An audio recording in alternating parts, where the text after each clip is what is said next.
ఇతర మతాలలోని మహనీయులు దేవునితో సమానమెట్లు కాగలరు అంటారేమో. మానవుడు యేసు చెప్పిన సూత్రాలను పాటించిన పరలోకంలోని తండ్రి వలె పరిపూర్ణుడు కాగలడని యేసు ప్రభువే చెప్పియున్నారు. క్రైస్తవులు కానప్పటికీ ఆ సూత్రాలను పాటించి మహనీయులైనట్లు వారి జీవిత చరిత్రలు చూస్తే తెలియకలదు. చెట్టు మంచిదైనది కానిది ఫలాన్ని బట్టి నిర్ణయించాలని యేసు చెప్పారు. ఆ మహనీయులందరూ తమ మహిమలను ప్రజలలో భగవంతుని పట్ల విశ్వాసం కలిగించడానికే వినియోగించారు. భగవంతుడే యజమాని అని సాయి అనేవారు. మత్తాయి 7:12 ఇతరులు నీకు ఎటువంటి పనులు చేయాలని కోరతావో అట్టివి నీవు ఇతరులకు చెయ్యి, అదే ధర్మం, ప్రవక్తల మార్గం అనడములో పరమత దూషణ తగదు అని యేసు చెబుతున్నారు. యేసు చెప్పినవి ఆచరించకనే ఆయన పేరిట స్వలాభానికై ప్రచారాన్ని కొడిగట్టే వారిని గురించి మత్తాయి 7:15-16లలో గొర్రె చర్మం కప్పుకున్న తోడేళ్లు వారి ఆచరణలను బట్టి వారి నిజతత్వం గుర్తించాలని ఆయన హెచ్చరించారు.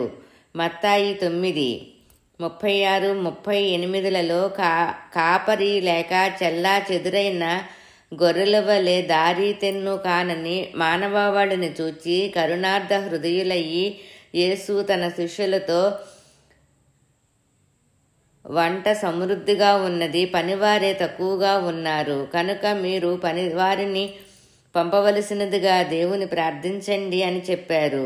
సరిగా బోధిస్తే తరించగల వారెందరో ఉన్నారని, వారికి బోధించేవారే లేరని ఆయన మాటలకు అర్థం. అన్ని మతాలలోనూ మానవులను మంచి మార్గాన నడిపిస్తున్న మహనీయులున్నారని నా విశ్వాసం. క్రీస్తు ప్రభువు క్రైస్తవులకే కాక ఇతర మతస్థులకు కూడా మంచిని చెయ్యగల ఉదారుడని ఈ వాక్యం స్పష్టం చేస్తుంది. సూది బెజ్జంలో నుంచి ఒంటైనా నడవగలదు కానీ స్వర్గద్వారములోనికి ధనికుడు ప్రవేశించలేడని కదా యేసు చెప్పింది. అటువంటప్పుడు ధనార్జనకయ్యి విలాసాలకయ్యి విదేశాలకు పరిగెత్తడం ఏమి సమంజసం? మీకు ఒక సందేహం కలగవచ్చు. విదేశాల నుండి ధనం తీసుకొచ్చి ఇక్కడ మత ప్రచారం చేయటానికి సద్వినియోగ పరచటములో తప్పేముంది అంటారేమో. కానీ యేసు చెప్పింది ఇందుకు విరుద్ధం. తనను అనుసరించేవారు కేవలం తమ జీవితాలను తాను చెప్పిన సూత్రాలను పాటించడానికే అంకితం చెయ్యాలని, అట్టి వారు ప్రపంచానికే వెలుగుదీపకులు కాగలరని, వారి మహిమలే ప్రజలను ఆ తండ్రి అయిన భగవంతుని పూజించేలా చెయ్యాలని మత్తాయి 5:14-16లలో ఆయన స్పష్టంగా చెప్పారు. ఇప్పటికీ నా ఉపన్యాస సమయం మించిపోయింది కనుక ఒక్క మాటతో ముగిస్తాను. యేసు చెప్పిన ఈ సూత్రాలను ఆచరించి తీరవలసిందే అని ఆయన నొక్కి చెప్పారు. అలా పాటించిన వారి జీవితం రాతి పునాది మీద కట్టిన ఇంటి వలె శాశ్వతం కాగలదని, ఆయన చెప్పిన సూత్రాలను విని కూడా ఆచరించిన వాడు ఇసుకలో కట్టిన ఇంటి వలె పతనం కాగలడని మత్తాయి 7:24-27లలో చెప్పారు. అంతేకాక ఫలాన్ని బట్టి చెట్టు మంచి దవునో కాదో నిర్ణయించినట్లు ఆచరణను బట్టి మానవుని భగవంతుడు పరీక్షించగలడని 7:20-21లో ఆయన చెప్పారు. ఆయన చెప్పినది పాటించక చివరి రోజున, స్వామి, మేము ఎల్లప్పుడూ మీ పేరునే స్మరించితిమి కదా, మమ్మలను కాపాడవలదా అని అడిగినప్పుడు మీరెవరో నాకు తెలియదు పొండి వంచుకులారా అనగలనని మత్తాయి 7:22-23లో ఆయన చెప్పారు. ఆయన చెప్పిన వాటిని ఆచరించని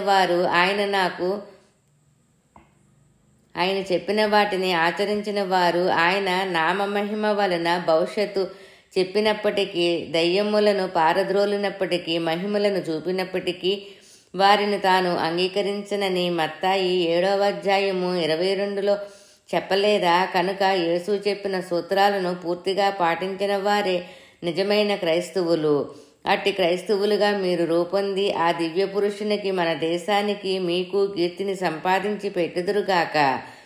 మీరు చేసే ప్రార్థనలో మత్తాయి 6:13లో యేసు చెప్పిన నిత్య ప్రార్థనా వాక్యాన్ని అనుసరించి పరమత దూషణ, పాశ్చాత్య నాగరికత, వ్యామోహము మొదలైన వాటికి గురికాక పరలోకములోని తండ్రి వలె పరిపూర్ణులగుదురుగాక అని భగవంతుని ప్రార్థిస్తూ నాకు అవకాశం ఇచ్చిన మీ అందరకు కృతజ్ఞతాభివందనములు తెలుపుతూ సెలవు తీసుకుంటున్నాను. సర్వే జనా సుఖినో భవంతు. లోకా సమస్తా సుఖినో భవంతు. పోరిమామిళ్ళ, కడప జిల్లా. ఉపన్యాసం 22/9/1988. శ్రీ కె. కృష్ణమూర్తి మున్నగు షిరిడీ సాయి సత్సంగ సభ్యులు ఎంతో ఆదరాభిమానాలతో పూజ్యభావముతో భరద్వాజ గారికి స్వాగతం పలికే సందర్భములో ప్రభుత్వ కళాశాలలో ఏర్పాటు చేయబడిన వేదికపై శ్రీ భరద్వాజ గారు ఉపన్యసించారు. ఊరిలోని భక్తాదులే కాక కళాశాల ఆవరణలో ఆటలాడుచున్న కళాశాల విద్యార్థులు మొత్తము ఆటలు వదిలేసి సభలో పాల్గొన్నారు. గురుమధ్యే స్థితం విశ్వం శ్లోకంతో ప్రారంభమైన ఆచార్యుల వారి ప్రసంగం ఇలా సాగింది. నేటి శాస్త్రం ఈ విశ్వం గురు రూపమని చెప్తుంది. మానవుడు ప్రకృతి గురించి నక్షత్ర గ్రహ గోళాలు దగ్గర నుంచి పరిశోధన చేస్తున్నాడు. తెలుసుకోవాలనే ప్రేరణ ప్రకృతి నుండి కలిగింది. అందుకని ఆలోచన, పరిశోధన, తెలుసుకొనుట, విజ్ఞానం ఈ మూడు మానవునికి ప్రధాన లక్షణాలు. ఇవే లేకపోతే పశువే అవుతాడు అని భర్తృహరి మహర్షి చెప్పారు. ఉత్తమ బోధకుడు లేక గురువు ఎవరంటే ఎటువంటి యోచన లేకుండా ఆహార, నిద్ర, మైదనములతోటి మాత్రమే తృప్తిపడి జీవించే మానవాళికి ఈ ప్రకృతి ఏమిటి, జీవిత లక్ష్యమేమిటి, ఈ జీవితాన్ని ఎలా తీర్చిదిద్దుకోవాలి అనే సంస్కారం పట్ల జిజ్ఞాసను కలిగించేవాడు ఉత్తమ బోధకుడు, గురువు అవుతాడు. ఈ ప్రకృతి అదే బోధిస్తుంది కాబట్టి ఈ విశ్వమంతా గురువే అవుతుంది. ఐన్స్టీన్, డార్విన్ లాంటి శాస్త్రజ్ఞులు, మేధావులు ఈ విశ్వాన్ని గురురూపంగా తీసుకొని అన్వేషించారు. వారి జీవితం సార్థకమైంది. వారు చెప్పినవి కూడా అర్థం చేసుకోలేని పరిస్థితిలో ఉన్నాము. ఈనాడు మేధా సంపత్తి గల వీరితో పాటు ఆధ్యాత్మికత తత్వములో కూడా చరమదశ నొందిన వారు కనబడతారు. కాకుంటే ఆధ్యాత్మిక తత్వం అంటే ఏమిటి అన్నది మనలో చాలామంది విద్యావంతులకి అర్థమయ్యే రీతిన చెప్పడం లేదు. ఎవరు ఆధ్యాత్మికతను మూలమైన కుటుంబములో నేను పుట్టినప్పటికీ వాటిని మూఢంగా నమ్మేవాడిని కాను.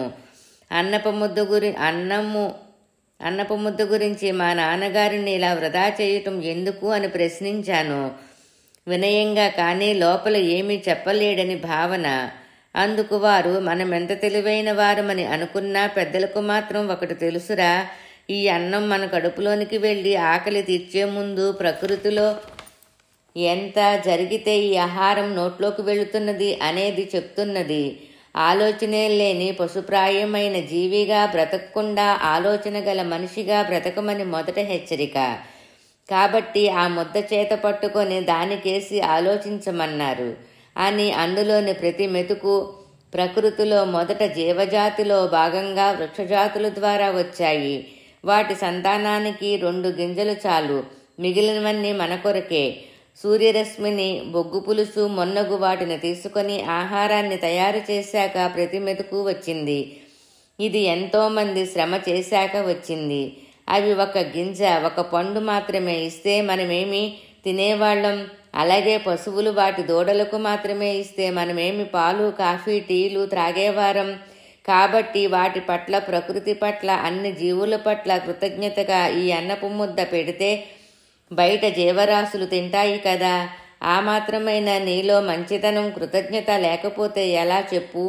ఇంతకన్నా తెలివైన ఆలోచన నీకు తట్టితే చెప్పు, రేపటి నుంచి మానేద్దాము అన్నారు.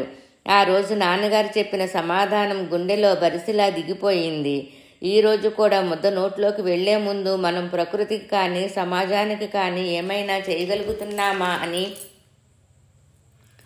ఇటువంటి ఆహారం తీసుకున్న మానవుడు సాటి మానవ జాతికి మేలు కలగాలి అన్న ప్రేమతోటి, తపనతోటి విజ్ఞానాన్ని ఆర్జించి ఒక్కొక్కటి కనుక్కుంటున్న మూలాన మానవ జీవితాలు బాగుపడుతున్నాయి.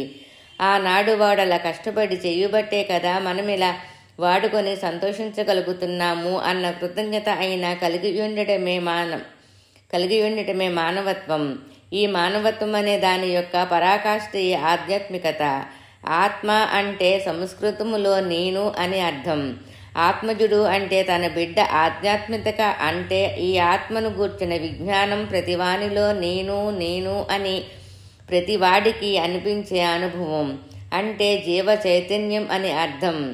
చైతన్యం, అవేర్నెస్, కాన్షియస్నెస్, ఎరుక. ఈ నేనును తెలుసుకొనేదే ఆధ్యాత్మికత. ప్రతి ఒక్కరూ మొట్టమొదట బ్రతకాలి అని ప్రయత్నిస్తాము. ప్రతి జీవికి చావు అంటే భయం. ఎప్పుడో ఒకసారి నిప్పుకాలి ఉంటుంది, కావున భయపడతాం. కానీ చావును అనుభవించలేదు కదా. ఎందుకు చావు అంటే భయం? దీని నుంచి తప్పుకోవడానికి సుఖశాంతులతో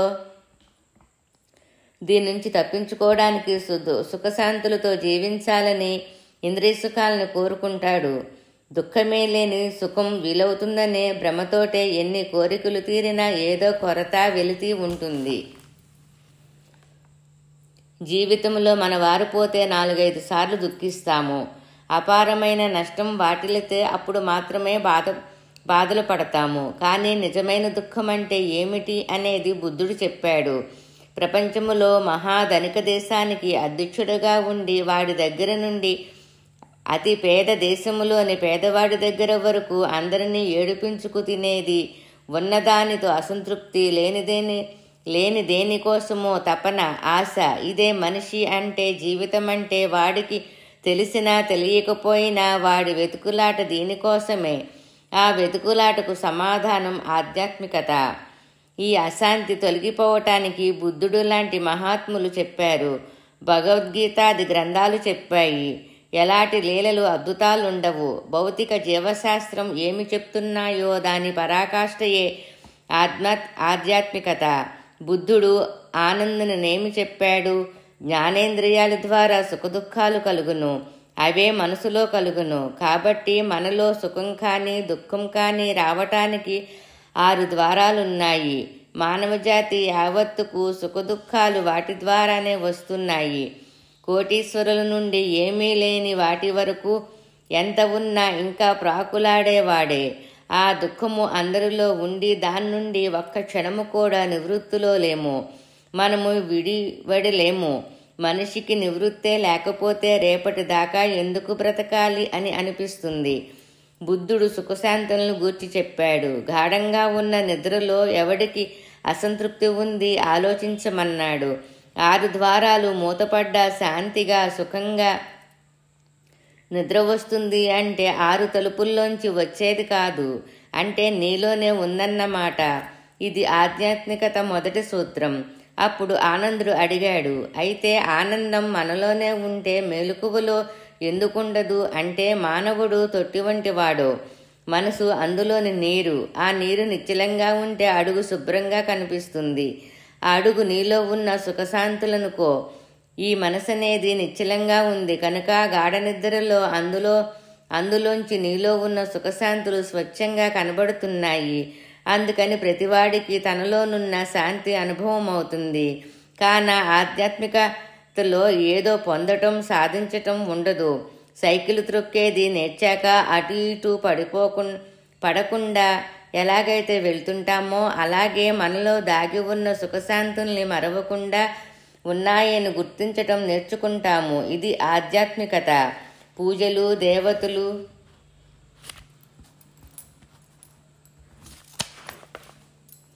స్వర్గ నరకాలు, శకునాలు వీటితో సంబంధం లేదు. దీన్ని పొందడం కనుక చేతనైతే తెలిస్తే జీవితమంతా ఆనందమే. అందుకు సాధన ధ్యానం చేయడమే, ఆలోచనల్ని కంట్రోల్ చేయడమే. ముందు ఒక దానిపై మనసు నిలపమన్నారు. దేని మీద ప్రీతి, ఆశ్చర్యం కలుగుతుందో దానిపై ఉండాలి. ప్రీతి, ఆశ్చర్యం రెండూ కలిస్తే హాయిగా ఉంటుంది. ఇది తెలిసిన దాన్నే భక్తి అంటాము. మహాత్ములు ముద్దు బిడ్డడు 5వ అధ్యాయము, పుస్తకంలో 88వ పేజీ. బ్యాంకుల్లో కొన్ని కోట్లు బ్లాక్ మనీ ఉన్న అభిమాన నటి వాల్ పోస్టర్లకు దండలు వేసేది కూడా పూజే అవుతుంది. ఇది హాస్యాస్పదంగా కనిపించిన వాడికి లక్షలు కోట్లు అయినా సరే వెంట్రుక ముక్కతో సమానంగా చూచే ఆ మహనీయులు సాయినాథుడి లాంటి వారిని పూజించటంలో ఆశ్చర్యమేముంది? మంచితనాన్ని, ప్రేమను మాత్రమే ఆదరణగా జీవించే ఆయన్ను ధ్యానిస్తే నష్టమేంటి?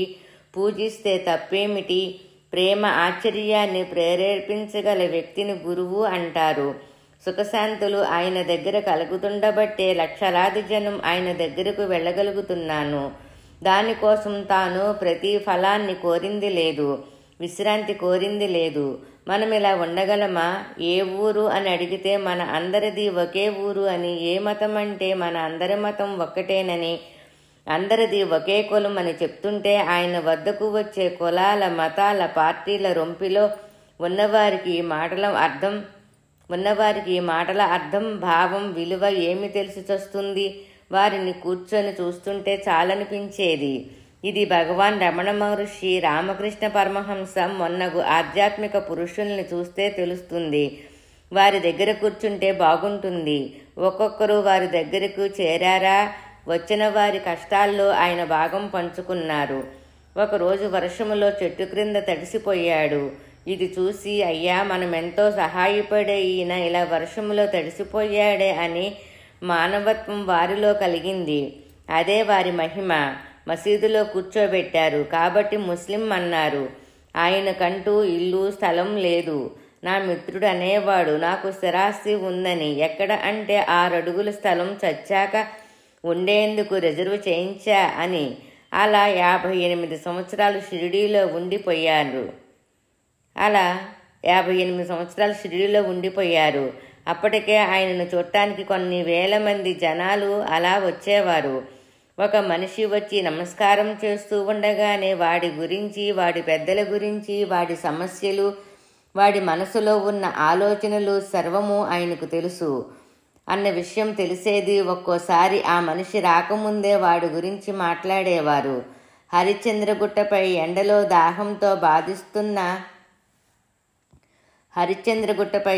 దాహంతో బాధపడుతున్న నానా విషయం తెలుసు. ఔరంగాబాదు నుండి వస్తున్న బల్లి విషయం తెలుసు. గోవా నుండి వచ్చిన 2 భక్తుల విషయం తెలుసు. చక్కగా అద్భుతంగా చదివే ముస్లింలు వస్తే చక్కగా అరబ్బీలో, ఉర్దూ, పర్షియన్ భాషల్లో మాట్లాడేవారు. వేద పండితులు వస్తే వారు స్వరం చెప్పారంటే గీతలో అర్థం చెప్పే అంత చక్కగా చెప్పేవారు. ఎవరికి వారు ఈయన మా మతస్థులు కాకపోతే ఇలా చెప్పలేరు అనేవారు. షిరిడీలో 130 సంవత్సరముల నుండి హిందువులు రామనవమి, ముస్లింలు చందనోత్సవము చేస్తున్నారు. కలిసి ఏ భక్తులకు ఆయా దేవతా రూపాల్లో, ఆయా గురు రూపాల్లో దర్శనమిచ్చారు. నాకు తెలిసినంతలో సమాధి అయ్యాక కూడా అమెరికన్ మిత్రుడికి యేసు ప్రభువులాగా దర్శనమిచ్చారు. వారి చరిత్ర జాగ్రత్తగా చూచినట్లయితే అన్ని మతాలకు పనిచేసే తాళం చెవిలాగా పనిచేస్తుంది. 17.5 సంవత్సరాలుగా వారి చరిత్ర ఘటాలను సేకరించాను. మహారాష్ట్రంలోని షిరిడీలో 1854లో ప్రకటమయ్యి 1918 విజయదశమి నాడు మధ్యాహ్నం 2:45 సమాధి అయ్యారు. వీరి చరిత్ర చదివిన వారిలో చక్కటి మార్పు కలుగుతున్నది. కష్టాలు తీరుచున్నవి, మనశ్శాంతి పొందుచున్నారు. ఒక వ్యక్తి షిరిడీ వెళ్ళగా, సాయి మాట్లాడడు. ఏమి బాబా మాట్లాడరనుకుంటే, నేను చెప్పింది వినని వారితో నాకేం పని? భిక్షగాడు వెళ్ళకపోతే నీ సొమ్ము ఏమిపోయింది? వాడిని మెడపట్టి గంటమంటావా? అంతగా వాడిపై కోపపడాల్సిన అవసరం ఏమిటి? సకల జీవరాశి ఒకటే అని ఏ జీవిని బాధపెట్టినా తనను బాధపెట్టినట్లే అన్నారు. ఇందాక ఉపోద్ఘాతంలో చెప్పిన ఆధ్యాత్మిక తత్వం వైపు ఆలోచించిన ఈయన చరిత్ర చదివాక సహజంగా మనసు ఆయన మీదకెళ్ళి నిల్చుంటుంది. ఇదే ధ్యానమని చెప్పారు. మానవుడంటే ఉన్నదానితో అసంతృప్తి, లేని దేనికోసమో తపన, దానికి పరిష్కారమే అన్వేషణ అని చెప్పా. ఆధ్యాత్మికత అని చెప్పాను. దానికి సాధన ధ్యానం అని చెప్పాను. ధ్యానానికి మొదట మెట్టు ఒకదాని మీద, ఒక గురువు మీద మనసు నిలుపుకోవటం చెప్పా. మనసు నిలుపుకోవటం అని చెప్పా. ప్రేమ ఆశ్చర్యాలు రెండూ ఎప్పుడు కలిసి ఉంటాయో అది భక్తి అని చెప్పాను. సాయంత్రం అయ్యేసరికి 500 రూపాయలు దక్షిణగా వస్తే అందరికీ పంచేవాడు. 5 ఇండ్లల్లో భిక్ష తీసుకొని అది లేకపోతే వేపాకు తిని కూర్చుండేవారు. అలా 58 ఏళ్ళు జీవించారు. బాంబే హైకోర్టులో జడ్జిగా పనిచేసే రిటైర్డ్ అయిన మహారాష్ట్ర ఇతడు సాయి భక్తుడు కాదు. సాయి సమాధి అయ్యాక 1918 అక్టోబర్ 27 టైమ్స్ ఆఫ్ ఇండియాలో ఒక ఆర్టికల్ వ్రాశాడు. బాబా మంచివాడే, ఆ మహాత్మునికి వచ్చిన దక్షిణలు వృధాగా ఉంచి ఉండకపోయి ఉంటే షిప్ను నిర్మించుకునే కంపెనీని పెట్టి ఉండవచ్చు అన్నాడు. అలా అప్పట్లో 2 రూపాయలకు బస్తా బియ్యం వచ్చే రోజుల్లో రోజుకు 500 రూపాయలు విచ్చలవిడిగా దానం చేసి 5 ఇళ్ల దగ్గర వచ్చిన భిక్ష అంతా కలిపి ప్రక్కన జీవులకు పెట్టి తను అందులో 3 ముద్దలు తీసుకొని అది లేకపోతే వేపాకు పిడికిడు తింటూ ఇంత జీవరాశికింత మేలు చేస్తూ ఉన్న ఆయన్ను పూజించకపోతే మన శరీరాన్ని మనం పూజించుకొని ఇంత అలంకారాలు చేసుకుంటే ఏమి లాభం? దీనికే ఇంత అలంకారాలు చేస్తుంటే, దీనికే ఇన్నిసార్లు కాఫీ, టిఫిను, భోజనం, బట్టలు పెడుతుంటే దాని దుంపతెగ ఆయనకు పెట్టకపోతే మనలో మానవత్వమా, ఇంగిటి జ్ఞానమా, మేధావితనమా, సంస్కారమా? శ్రీ సచ్చిదానంద సద్గురు సాయినాథ్ మహారాజ్కి జై అంటూ ముగించారు. పత్రికా రచన. శ్రీ మాస్టారు గారు తాను చేపట్టిన ఆధ్యాత్మిక సామ్యవాదాన్ని పత్రికా రచనల ద్వారా సంఘానికి అందించారు. అటువంటి వాటిలో బ్లిజ్, త్రివేణి, భవాన్స్ జర్నల్, సప్తగిరి, మాతృశ్రీ, సద్గురు దర్శనం, దత్తాత్రేయ, సద్గురు జ్యోతి మొన్నగు పత్రికల్లో వీరు రచించిన వ్యాసాలు అనేకం వచ్చాయి. ప్రత్యేకంగా 1983 సంవత్సరంలో శ్రీరామనవమి సందర్భంగా వీరి ఆధ్వర్యములో స్థాపించబడి దిగ్విజయంగా నడపబడుచున్న సాయిబాబా తెలుగు పక్షపత్రిక ద్వారా సాయిబాబా మిషన్ ఒంగోలు వారు వైజ్ఞానిక, ఆధ్యాత్మిక, ధార్మిక, దేశభక్తి విషయాలే కాక అవధూతల విషయాలు, వారి చిత్రపటాలతో సహా భక్తుల అనుభవాలు, ఉత్తర ప్రత్యుత్తరాలు మొన్నగు అనేక విషయాల్ని యావదాంధ్ర పాఠకులకు అందిస్తున్నారు.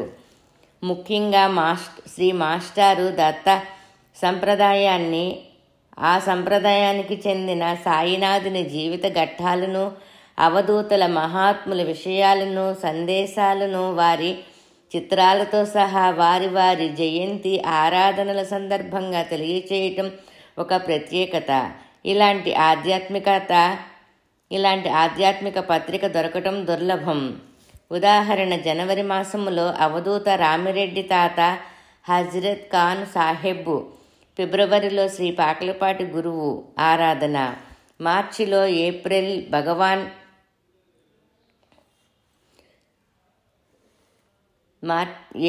భగవాన్ రమణ మహర్షుల ఆచార్యుల వారి ఆరాధన, మేలో అక్కలకోట స్వామి ఆరాధన, పరాట్ సింగ్ అనసూయామాత జయంతి, జూన్ నెలలో అవధూత చివటం అమ్మ, జులైలో గురు పౌర్ణిమ విశేషాలు, ఆగస్టులో భగవాన్ శ్రీ వెంకయ్య స్వామి, సెప్టెంబర్లో శ్రీ దునీవాలా దాదా, అవధూత చీరాల స్వామి, అక్టోబర్లో ఆచార్యుల జయంతి విషయాలు, నవంబర్లో రామభక్తులు శ్రీ రంగన్నబాబు విషయాలు, డిసెంబర్లో అవధూత శ్రీ కాశీరెడ్డి నాయన దత్త జయంతి విషయాలు తెలియచేయటం ద్వారా పాఠకుల ఆదరాభిమానాల్ని పొందుచున్నది పత్రిక.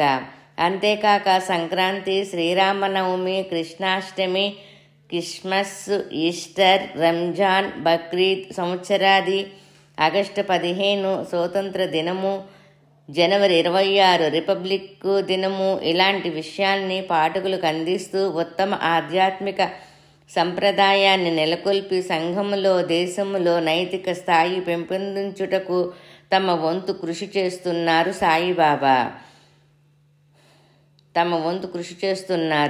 సాయిబాబా పక్షపత్రిక ద్వారా సాయిబాబా మిషన్ ఒంగోలు వారు ఇంతవరకు అతి దుర్లభమగు మహాత్ముల చరిత్రులైన శ్రీ మొగిలిచెర్ల దత్తాత్రేయ స్వామి, శ్రీ లోకనాథ బ్రహ్మచారి గురుదేవ చరిత్ర, శ్రీ టిబెట్ యోగి మిలేరప, శ్రీ గజానన్ మహారాజు చరిత్రల్ని సీరియల్స్గా అందిస్తూ వచ్చారు.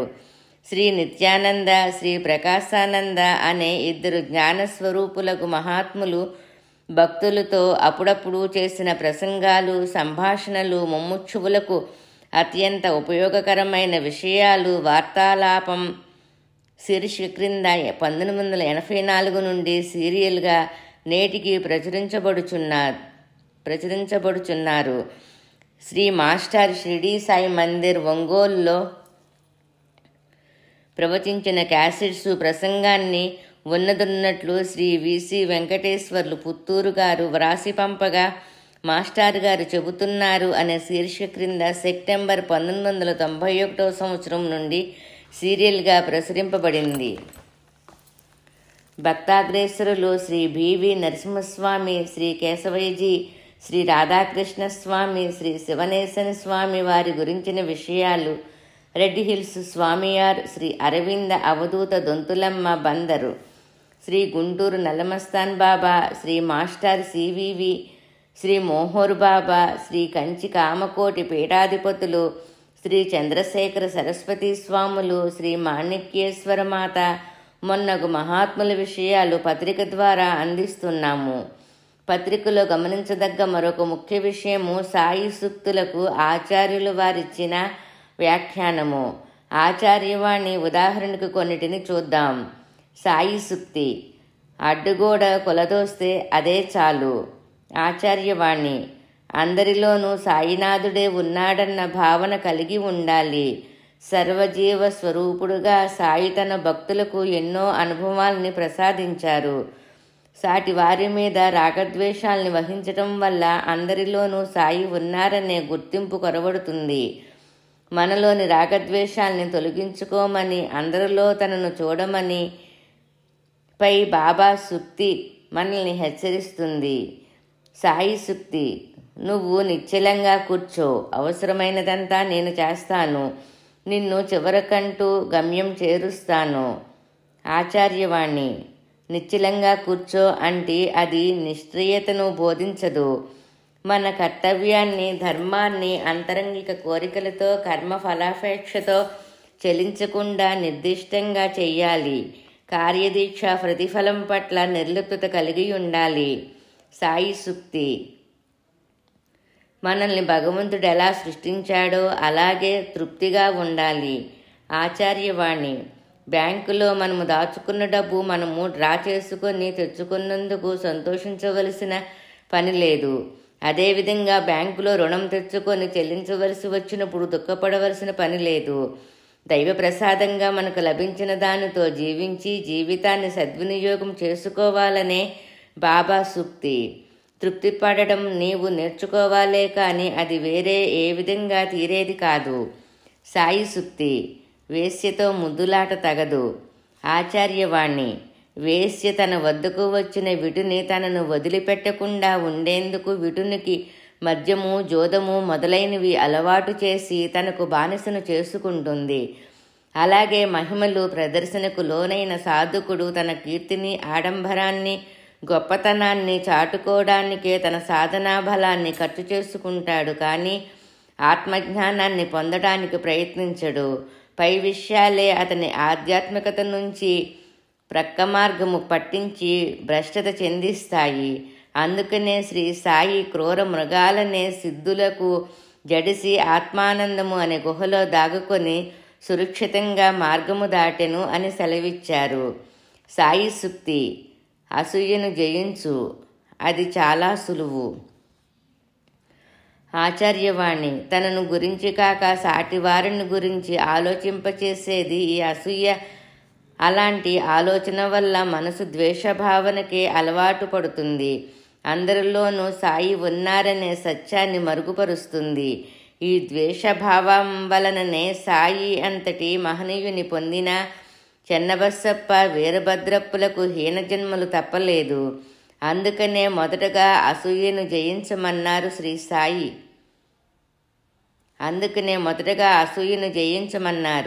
శ్రీ సాయి. తద్వారా మనసు ప్రేమ భావంతో పులకిస్తుంది. సాయి సూక్తి. నా భక్తుని చివరికంటూ గమ్యం చేరుస్తాను. ఆచార్యవాణి. సాయి విశ్వాసం లేని వారిని కష్టాలలో రక్షించి భక్తిని ప్రసాదిస్తారు. తర్వాత దాసుగణి వలె దగ్గరకు తీసుకుంటారు. తమ సేవా సాంగత్యం ప్రసాదించి సంసారం వృత్తి శ్యామకు వలె అప్రధానం చేస్తారు. ఆ తర్వాతి దశ మహల్సాపతిలో చూస్తాము. ఇంకా తర్వాత దశ అన్వర్ ఖాన్లో, ఉపసానీ బాబాలో కనిపిస్తుంది. ఇలా సద్భక్తుని క్రమపద్ధతిలో సాయి ఉద్ధరిస్తారు అని తోస్తుంది. సాయి సూక్తి. కష్టించి పనిచేయి, దేవుని నామము ఉచ్చరించు, సద్గ్రంథాలు చదువు. ఆచార్యవాణి. సాధన గురించి బాబా చెప్పిన ఈ సూక్తులు పరమ పవిత్రమైనవి. ఒక విధంగా భగవద్గీత సారాంశాన్ని మొత్తము బాబా మనకు అందించారు. ప్రతిఫలాపేక్ష రహితమైన కర్మ చెయ్యి, అది కర్మయోగం. దేవుని నామం ఉచ్చరించు, స్మరణ మనన నిధి ధ్యాసములు, అది భక్తి యోగము. సద్గ్రంథములు చదువు, సద్గ్రంథ పఠనం వల్ల సద్గురువునందు మనసు లగ్నమవుతుంది. అదే గురుభక్తి. దానివల్ల జ్ఞానం కలుగుతుంది. అదే జ్ఞానయోగం. వీటన్నిటి వల్ల కూడా నిశ్చలత లభించలేదో అనుభవం ప్రసాదించి మనలను ఉద్ధరిస్తారు శ్రీ సాయి. అదే విశ్వరూప సందర్శన యోగం. మహాత్ములు ముద్దుబిడ్డెడు. 5వ అధ్యాయము 94వ పేజీ. సాయి సూక్తి. లక్షలాది జనాన్ని శుభ్రమార్గంలో నడిపిస్తాను. ఆచార్యవాణి. వ్యక్తి శ్రేయస్సు ఎంత ముఖ్యమో సమాజ శ్రేయస్సు అంతే ముఖ్యం. సమాజం సుఖశాంతులతో ఉండాలంటే ధర్మము సత్యము పటిష్టంగా నిలబడాలి. ఈ జగత్తు కళ్యాణాన్ని సాధించటానికే సాయి అవతరణ. అట్టి ధర్మ సేతువు నిర్మాణానికి పరికరాలుగా మనము ఉపయోగపడటం మన అదృష్టము. శ్రీ సాయి సూక్తి. సూర్యచంద్రులు ఉన్నంత వరకు నా అవతార కార్యము కొనసాగుతూనే ఉంటుంది. ఆచార్యవాణి.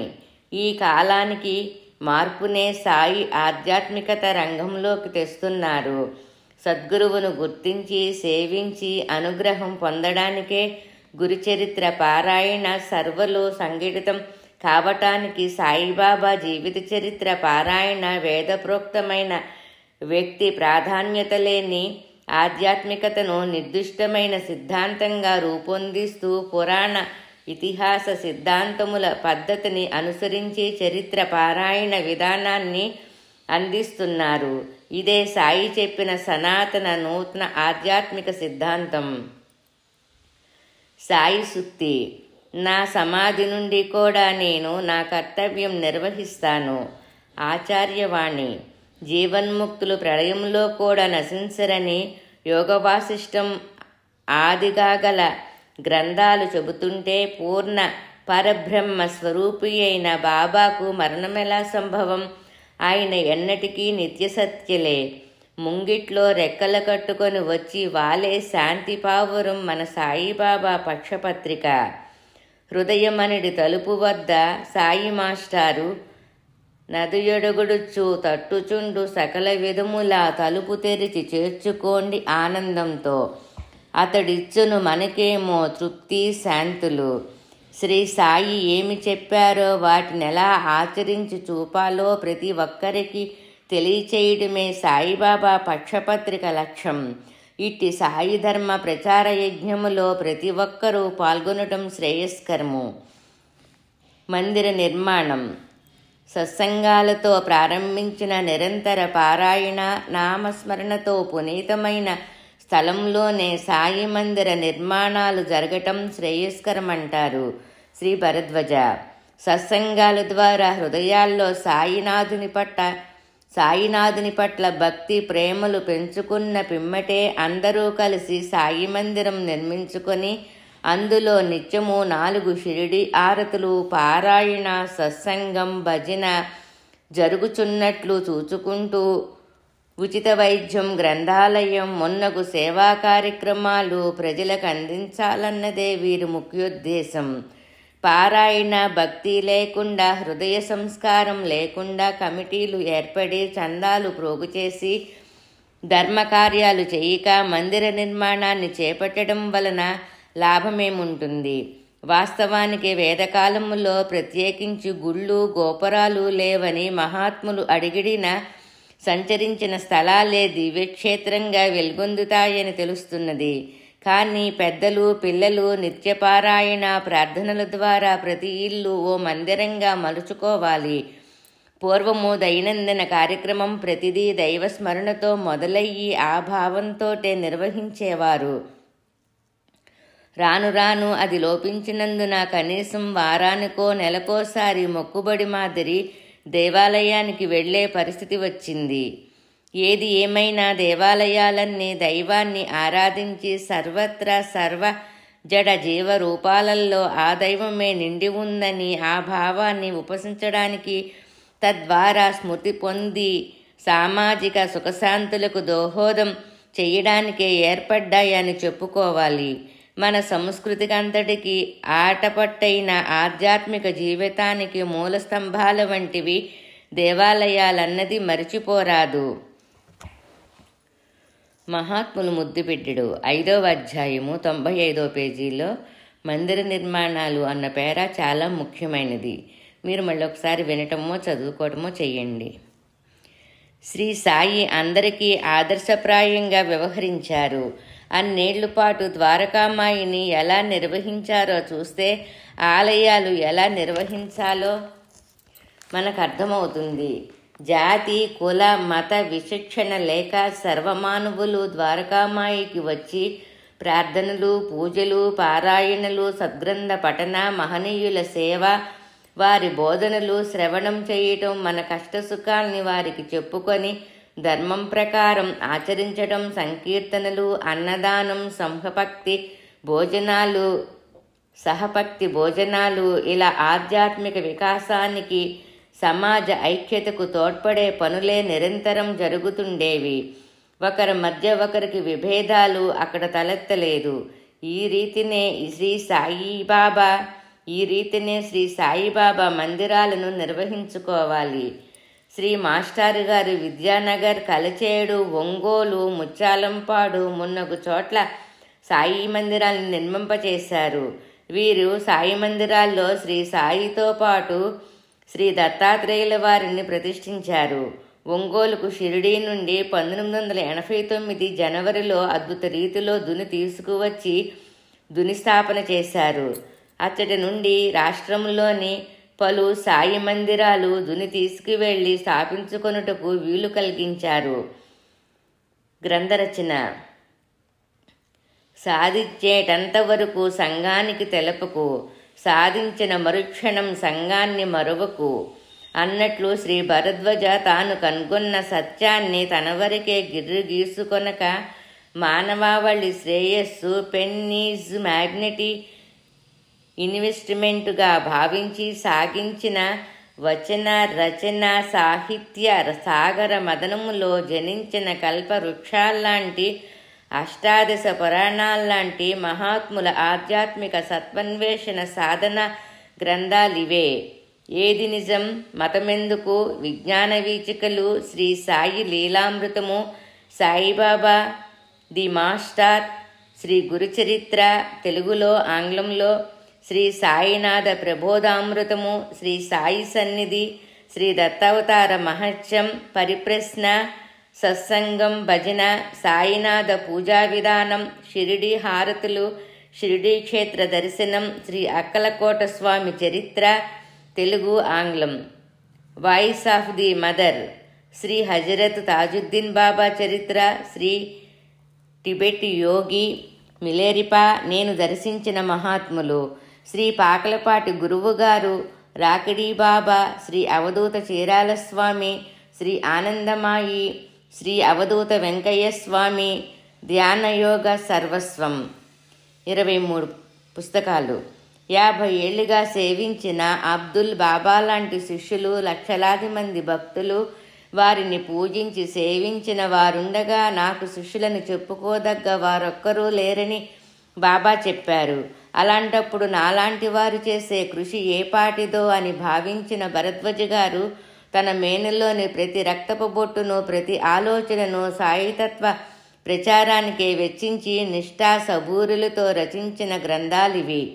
వేదవ్యాసు గారి ధర్మపత్ని మాటల్లో భరద్వాజ ఎప్పుడూ ఇంటికి వచ్చిన చంకలో జోలిలాగా ఒక సంచి తగిలించుకొని అందులో ఒక టవలు, ఒక లుంగి, దుప్పటి, స్వెట్టర్, నోటుబుక్కు, పెన్ను పెట్టుకొని వచ్చేవారు. సాయి గూర్చి ఒక వాక్యము దొరుకుతుందంటే చాలు అక్కడికి వెళ్తాడు. మహారాష్ట్ర అంతా తిరిగాడు. ఒకసారి భరద్వాజ షిరిడీలో ఉన్నప్పుడు నేను వెళ్ళగా చిన్న మట్టి ఇంట్లో తోటికోడలు మంగమ్మ, బిడ్డ వేదవతి ఉన్నారు. బిడ్డ జ్వరంతో ఉన్నది. అయినప్పటికీ భరద్వాజ సాయిని గూర్చి ఈ సాధువు దగ్గర ఏమి దొరుకుతుందో, ఆ సాధువు దగ్గర ఏమి దొరుకుతుందో అని జీవనోపాధిని కూడా లెక్క చేయక తిరుగుతున్నాడు. బాబా జోలిలో భిక్ష తెచ్చుకొని అందరికీ ఎట్లా పంచిపెట్టాడో అట్లే భరద్వాజ జీవితమంతా తిరిగి దేవతలు క్షీరసాగరాన్ని మదించి అమృతాన్ని సాధించినట్లు తాను సాయి లీలల్ని సేకరించి ఆ అమృతాన్ని మనకు పంచిపెట్టాడు అని భరద్వాజ గారి వదిన గారు అంటారు. ఒక రచన చేయాలంటే ఒక ఏనుగు బిడ్డను కనినంత కష్టపడాల్సి ఉంటుంది. వీరి రచనలన్నీ షిరిడీ సాయి తత్వాన్ని, ఆధ్యాత్మికత, ధార్మిక నైతిక స్థాయిని పెంపొందించేవే. దేశాటన, వృద్ధుల సేవ, సాధు సత్పురుషుల సహవాసం, బహుగ్రంథ పఠనం, నిరంతర శాస్త్రాధ్యయనం, అవగాహన, ప్రాచీన ఆధునిక భావాల పట్ల సమదృష్టి, పాశ్చాత్య దృక్పథాల పట్ల సరియైన శిక్షణ ఉన్న ఉత్తమ పరిశోధకుడు భరద్వాజలో కనిపిస్తారు. వీటన్నిటికీ తోడు భరద్వాజ గారు గొప్ప అనుభవశాలి, అన్వేషణ తత్పరుడు, స్వతంత్రమైన మనోనేత్రంతో తన చుట్టూ ఉన్న సమాజాన్ని ప్రభావితం చెయ్యాలి అన్న తపన ఉన్నవాడు. తనకు తెలిసిన దాన్నే కాకుండా భిన్న పండితులు చెప్పిన భావాలను తనలో అన్వయించుకొని తనదైన పద్ధతిలో వ్యాఖ్యానించారు. వీరు గొప్ప అనువాదకులు. అటు ఆంగ్ల సంస్కృతాల నుండి తెలుగుకు, తెలుగు నుండి ఆంగ్లంలోకి అతి సులభంగా అనువదించేవారు. ఉత్తర దక్షిణ దేశాల్లో నలుమూలలు తిరిగి భారతీయ సంస్కృతిని, వైవిధ్యాన్ని అన్ని కోణాల నుంచి పరిశీలించిన వారు. ఆయన ఇంత పాండిత్యమున్న అతి సరళంగా, పండిత పామర జనరంజకంగా రచించగలగటం వీరి ప్రత్యేకత. ఏది నిజం? సృష్టిని గూర్చి, దైవాన్ని గూర్చి ఇది నిజం, అది నిజం అనే విభిన్న దృక్పథాలున్న నేటి సమాజంలో సకల చరాచర సృష్టి శక్తిమయం, ఆ శక్తి చైతన్యమయం అనే విషయాన్ని ష్రోడింజర్, ఐన్స్టీన్ వంటి భౌతిక శాస్త్రజ్ఞుల సిద్ధాంతాల్ని ఉదహరిస్తూ సైన్సు, ఆధ్యాత్మికతలకు చక్కని సమన్వయాన్నందిస్తారు భరద్వాజ గారు. ఆధ్యాత్మికతలను చక్కని సమన్వయాన్ని అందిస్తారు భరద్వాజ గారు.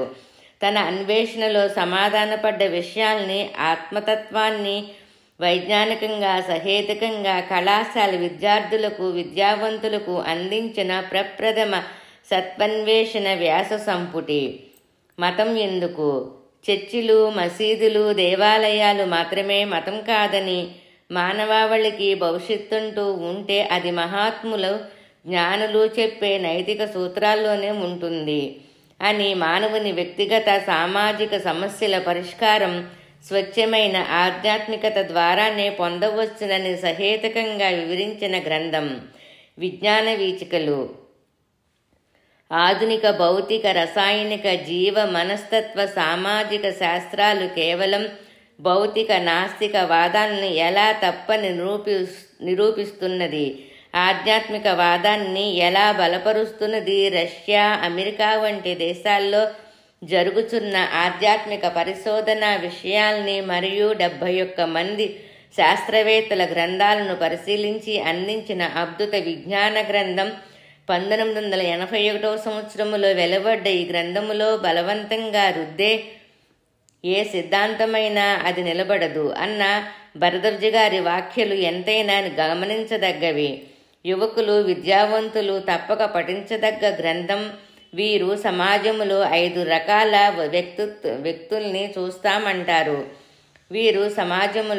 రకాల వ్యక్తుల్ని చూస్తామంటారు.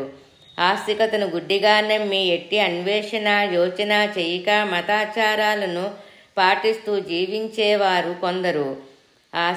ఆస్తికతే సర్వ అనార్థాలకు మూలమని గుడ్డిగా నమ్మి దానిని రూపుమాప యత్నించేవారు కొందరు.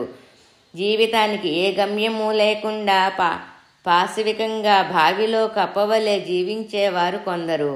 అన్వేషకులు, వంచకులు వీరు మొదట 2 దృక్పథాలలో ఒకదానిని అంగీకరించినట్లు కనబడి వారిని ఇతరులు వేసిన ప్రశ్నలకు సమాధానాలు చెప్పలేకపోయినప్పుడు అవన్నీ అనావశ్యకం.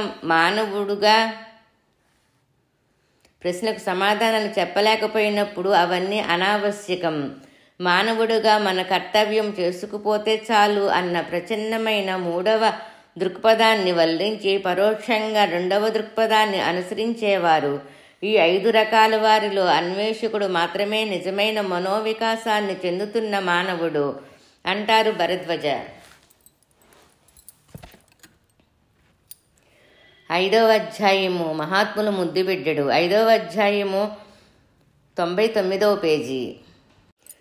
మహాత్ములు ముద్దుబిడ్డడు, అధ్యాయము 5, 99వ పేజీ. శ్రీ సాయి లీలామృతము, శ్రీ షిరిడీ సాయిబాబా జీవిత చరిత్ర. ఈ గ్రంథాన్నే భరద్వాజ గారు సాయిబాబా ది మాస్టర్ అన్న పేరుతో ఆంగ్లములో రచించారు. హిందీ, కన్నడ, తమిళ, మలయాళం, జపాన్ భాషల్లోకి అనువదింపబడింది. శ్రీ సాయినాథుని గురించి మరాఠీ, హిందీ, ఆంగ్ల, గుజరాతీ, తెలుగు భాషల్లో గత శతాబ్దంగా అచ్చైన గ్రంథాలను, పాత సాయిలీల పత్రికలను, వ్యాసాలను, బాబాను సేవించిన భక్తుల డైరీలను, భక్తుల అనుభవాలను దేశమంతా తిరిగి సేకరించి తమ ఆధ్యాత్మిక సాధనలో దరిదాపు 16 సంవత్సరాలు భరద్వాజ చేసిన సాగరమదనంలో జనించిన దివ్యచరితం మానవాళికే మహిత వరంగా, ఈ యుగానికే దివ్య అవతారంగా తీర్చిదిద్దబడింది శ్రీ షిరిడీ సాయి సంపూర్ణ జీవిత చరిత్ర.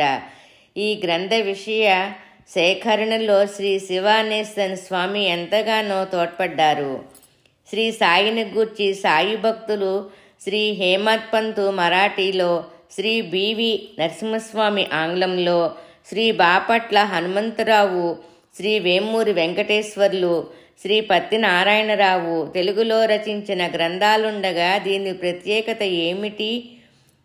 అందుకు మంత్రాలకు, ఉపదేశాలకు పరుగులెడవద్దని, ఆధ్యాత్మికత పేరిట చిల్లర మహిమల ప్రదర్శించటం, వేశ్యతో ముద్దులాడటమేనని కుశాభావుతో బాబా చెప్పిన సంఘటన ఒక్క బివి నరసింహస్వామి గారి గ్రంథములో తప్ప ఎందులోనూ లేదు అని భరద్వాజ గారు వ్రాసారు. భక్త హేమత్ పంతుతో శ్రీ సాయి ఈ ఒక్క లీల గుర్తిస్తే చాలు అని ప్రసాదమిస్తూ, ఈ ప్రసాదంలా నీ స్థితి కూడా తీయగా చక్కగా ఉంటుందని శ్యామ ద్వారా హేమత్ పంతుకు చెప్పించిన రాధాబాయి ఉపదేశం కోరిన లీల కూడా చాలా గ్రంథాల్లో లేదు. ఈ లోపాలను ఆధారంగా శ్రీ సాయి నిషేధించినవన్నీ చేయటం వల్ల ఏ కాలంలోనైనా ఆధ్యాత్మికత, సాధకుల సాధన, ప్రజల భక్తి భ్రష్టు పట్టినది. వీటి వల్లనేనని తెలియచేస్తారు. అంతేకాక 15వ శతాబ్దంలో రాజ్యభ్రష్టుడై తిరుగుచున్న హుమాయూన్ చక్రవర్తికి శ్రీ సాయి ఆశీస్సులచే అక్బర్ చక్రవర్తి పుట్టడం వంటి వజ్రాల గని లాంటి చారిత్రక సత్యాన్ని, వృత్తాంతాన్ని భరద్వాజ పరిశోధించి సాధించిన అద్భుత ఘట్టం. నేడు మానవజాతికి ఎదురవుతున్న కుల మత భేదాలు, పేద ధనిక వర్గ భేదాలు మొన్నగు ఇహపర సమస్యలన్నిటికీ పరిష్కారం ఈ గ్రంథంలో కనిపిస్తుంది. ఫాల్రెప్స్ లాంటి విదేశీయులు మానవ ఆధ్యాత్మిక చరిత్రలోనే నూతన అధ్యాయానికి నాంది అని కొనియాడారు. భరద్వాజ గారి సాయి లీలామృతము ఆ ఫకీరు తన సమాధి నుండి కురిపించిన క్షరం కాని అక్షరాలు. అందుకే అది భాగవతం, ఖురాన్, బైబిల్ అన్న శ్రీ సిహెచ్ వెంకటకృష్ణ గారి మాటలు అక్షర సత్యాలు. నేడు ఈ గ్రంథాన్ని కొన్ని వేల కుటుంబాల్లో నిత్యపారాయణ చేస్తూ తృప్తి శాంతుల్ని పొందుతున్నారు. శ్రీ గురుచరిత్ర. దత్తాత్రేయ స్వరూపులకు శ్రీపాద శ్రీవల్లభులు పిఠాపురం కీర్తిశకం 14వ శతాబ్ది. శ్రీ నృసింహ సరస్వతి స్వామి గాణ్గాపురం 15వ శతాబ్ది. వారి దివ్య చరిత్రను శ్రీ గంగాధర సరస్వతి స్వామి మరాఠీలో వ్రాయగా శ్రీ వాసుదేవానంద సరస్వతి స్వామి సంహితాయన గురుద్వీప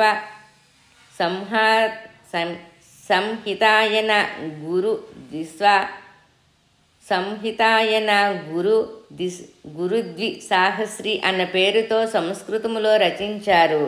వారి శిష్యులు గొళవణి మహారాజు గారు ఈ గ్రంథాన్ని భరద్వాజ గారికి ఇచ్చారు. ఈ పవిత్ర గురుచరిత్ర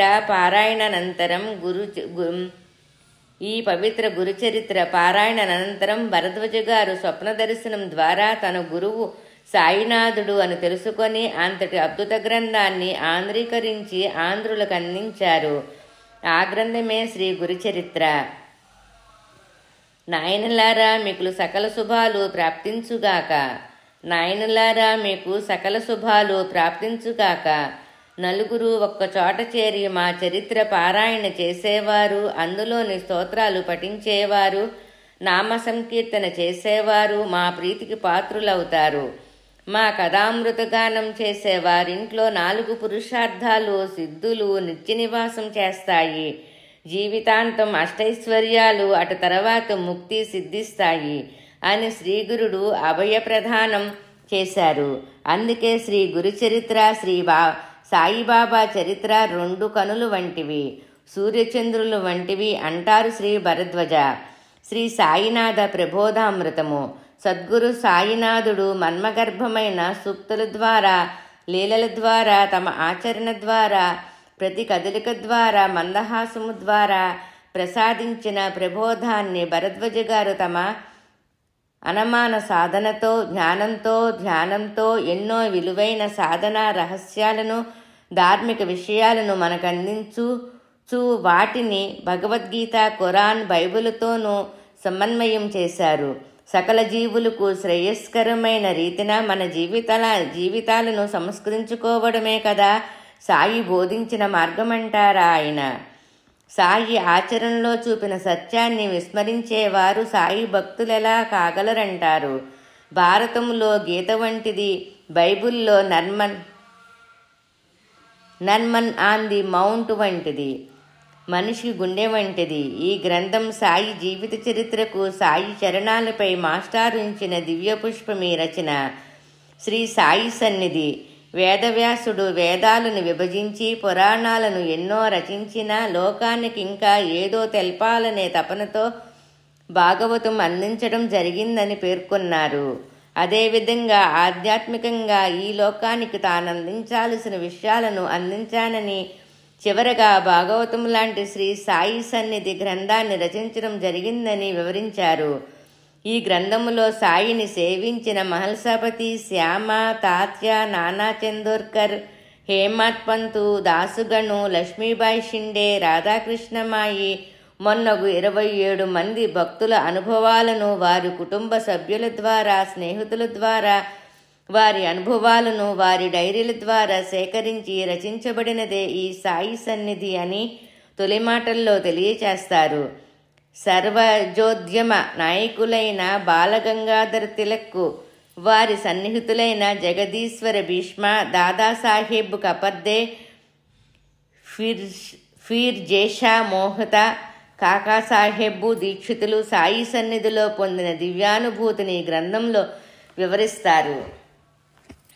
ఈ సంసార సాగరములో శ్రీ సాయి చరిత్ర గమ్యం అనుకుంటే శ్రీ గురుచరిత్ర తెరచాప, శ్రీ సాయి ప్రబోధామృతము చుక్కాని, శ్రీ సాయి సన్నిధి మనలను భద్రంగా గమ్యం చేర్చే నావయని పేర్కొంటూ భూమండలమంతా సాయి సన్నిధిగా మారి భూలోక వైకుంఠమగుగాక అని కోరుకుంటున్నారు మాస్టారు.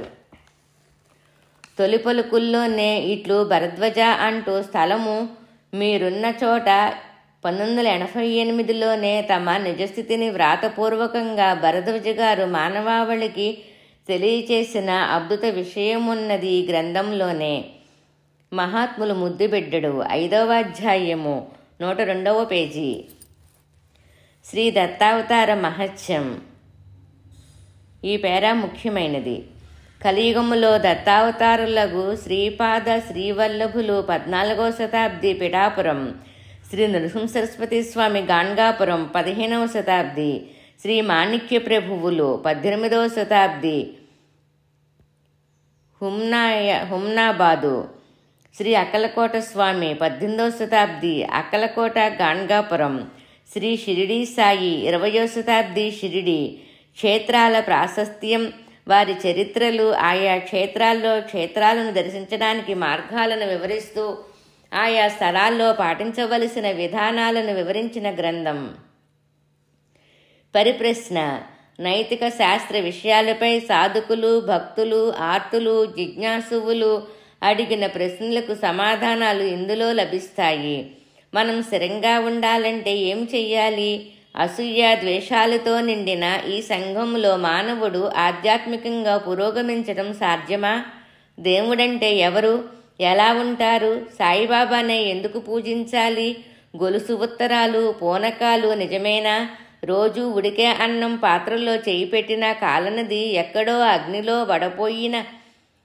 అగ్నిలో పడిపోయిన భక్తురాలు కొడుకును రక్షించినప్పుడు బాబా చెయ్యి ఎందుకు కాలింది? మొన్నగు శతాధిక ప్రశ్నలకు వారందించిన ఆణిముత్యాలాంటి సమాధానాలు ఇందులో కలవు.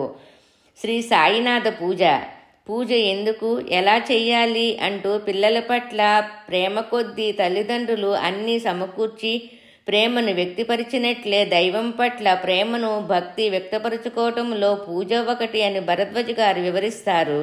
భావయుక్తంగా నామావళి, షోడశోపచార పూజ విధానం, దత్తాత్రేయ అష్టోత్తరాలతో సంకల్పనం చేయబడిన గ్రంథం. షిరిడీ హారతులు ఎందుకు, ఎలా చెయ్యాలి అని వివరిస్తూ షిరిడీలో 4 వేళలా పాడే హారతి పాటలు తెలుగు లిపిలో ఇస్తూ భావాన్ని చక్కగా తెలుగులో అందించిన పుస్తకం. షిరిడీ క్షేత్ర సందర్శనము. బాబా భౌతిక దేహంతో సంచరించి సమాధి చెందిన ఆ పుణ్యక్షేత్రములో చూడవలసిన గురుస్థానం, ద్వారకామాయి, మసీదు, సమాధి మందిరం, లేండీబాగ్, ఖండోబా మందిరం మరియు లక్ష్మీబాయి షిండే మహల్సాపతి మున్నగు భక్తుల గృహాల్ని గురించి తెలియచేస్తూ షిరిడీ యాత్ర ఎలా సఫలం చేసుకోవాలి, ఏయో ప్రదేశాల్లో ఏమి చెయ్యాలి అన్న విషయాలను చక్కగా వివరించిన చిన్ని పుస్తకం. అక్కలకోట స్వామి చరిత్ర. ఈ గ్రంథాన్నే ది సుప్రీం మాస్టర్ అన్న పేరు భరద్వాజ్ గారు ఆంగ్లంలో వ్రాశారు. కీర్తిశేషులు 1856 నుండి 1878 వరకు మహారాష్ట్రలోని షోలాపూర్ దగ్గర అక్కలకోట గ్రామంలో సంచరించి దత్తావతారంగా కొలువబడ్డ శ్రీ అక్కలకోట స్వామి షిరిడీ సాయికి సమకాలీకునులు. నా రూపం షిరిడిలో ఉన్నదని చెప్పిన మహనీయులు. అక్కలకోట సంస్థానపు రాజగు మాలోజీకర్ స్వామికి భక్తుడిగా మారిన విషయాల్ని స్వతంత్ర వీరుడగు బలవంత షట్కే అక్కలకోట స్వామిని దర్శించి ఆయన ఆశీస్సుల్ని పొందిన అంశాన్ని మదించిన ఏనుగును సాత్వికంగా మార్చిన స్వామి దివ్య లీలల్ని ఎన్నిటినో చక్కగా వర్ణించారు. వాయిస్ ఆఫ్ మదర్, జిల్లెళ్ళిమూడి అమ్మ, శ్రీ అనసూయాదేవి జీవిత విశేషాల్ని ఇస్తూ వారి అమృతవాక్కుల్ని ఆశ్రమ నిర్వాహకుల కోరిక మేరకు చక్కగా విశ్లేషించారు. అమ్మ అంటే అన్నిటికీ ఆధారమైంది, ఆది అంతం లేనిది అంటారు.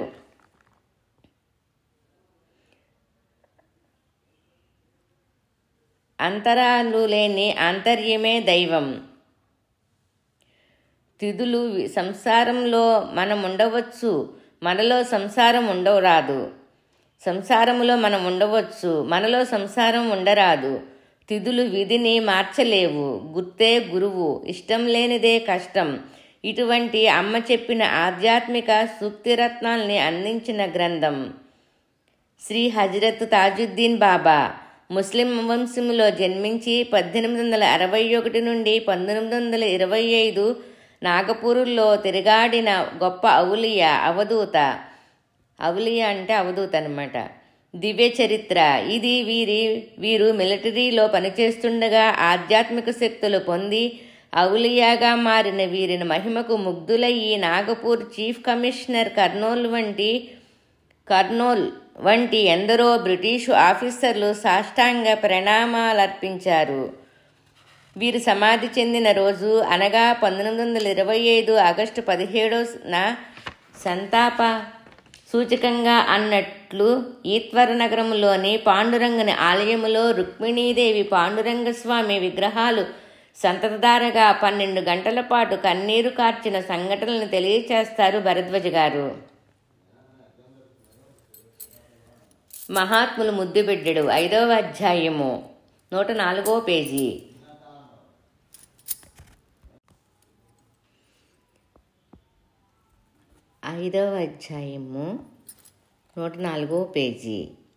టిబెట్ యోగి మిలేరిపా. టిబెట్ ప్రాంతానికి కీర్తిశకం 1135 చెందిన బౌద్ధ జ్ఞాని మిలేరిపా తన తల్లి కోరికపై కుటుంబ శత్రువులను శిక్షించుటకై బాల్యమున క్షుద్ర విద్యల్ని అభ్యసించి దుర్భర జీవితాన్ని గడిపి పిమ్మట తన ప్రవర్తనకు పశ్చాత్తాపం చెంది సత్యాన్వేషణకై పరితపించారు. గురువు మార్పాగారు నిర్దేశించిన సాధన ద్వారా సంపూర్ణ జ్ఞానిగా మారిన వీరి అద్భుత చరిత్ర సాధకులకు అత్యంత పఠనీయము. నేను దర్శించిన మహాత్ములు. శ్రీ పాకలపాటి గురువుగారి చరిత్ర. ఈ గ్రంథములో బాబుగారితో గల అనుభవాల్ని, సంభాషణలను, సవిషయాలను, వారి ప్రేమ భావాలను చక్కగా వివరిస్తారు భరద్వాజ. అవధూత చీరాల స్వామి వారి చరిత్ర. పండితాః సమదర్శినః అన్న వాక్యానికి వీరి చరిత్రే సాక్ష్యం. చీరాల పట్టణపు రోడ్లపై సంచరించే అవధూతతో భరద్వాజ గారు పొందిన అనుభూతుల్ని పాఠకులకు చక్కని హృదయానుభూతిని కలిగించేలా చిత్రించారు. ఇందులో 2వ భాగంలో అవధూత రాకిడీ బాబా గారితో గల అనుభవాల్ని అందించిన చిన్ని పుస్తకం. శ్రీ ఆనందమాయి మాత. ఉత్తరప్రదేశ్లోని జ్ఞానస్వరూపిణియగు శ్రీ ఆనందమాయి మాత సాన్నిధ్యములో భరద్వాజ గారు పొందిన ఆనందాన్ని పాఠకులకు పంచిపెడుతున్న పుస్తకం. అవధూత వెంకయ్య స్వామి చరిత్ర. నెల్లూరు జిల్లా నాగులవెల్లటూరు, గొలగమూడి ప్రాంతాల్లో వీధుల వెంట సంచరిస్తూ పిచ్చి వెంకయ్యగా లోకుల దృష్టిలో పడ్డ వీరు తమ దివ్యలీలల ద్వారా అదే ప్రజల చేత భగవాన్ వెంకయ్య స్వామిగా కీర్తించబడ్డారు. 1982 ఆగస్టు 24 గొలగమూడిలో సమాధి చెందిన వీరు దేవుడు ఎట్లా కనపడతాడు, సామి అంటే అందరినీ సమానంగా చూసుకుంటే కదయ్యా అని సత్సంపన్నత్వం, సాధారణత్వం, సద్గురు సేవను కలిగి ఉండాలయ్యా అని ప్రబోధించే స్వామివారి దివ్యలీలలు, విశేషాలు, భక్తుల అనుభవాలను భరద్వాజ గారు రసవత్రంగా చిత్రీకరించిన గ్రంథరాజ్యమిది. సద్గురు దర్శనం.